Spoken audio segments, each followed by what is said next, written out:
жау танымас тірі жанды, үсті басы ақ қырау, түсі суық, басқан жер сықырлап келіп қалды.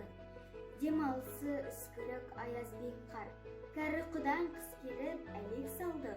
Ұшпадай өркін киген оқшырайтып, аязбенен қызарып ажарланды.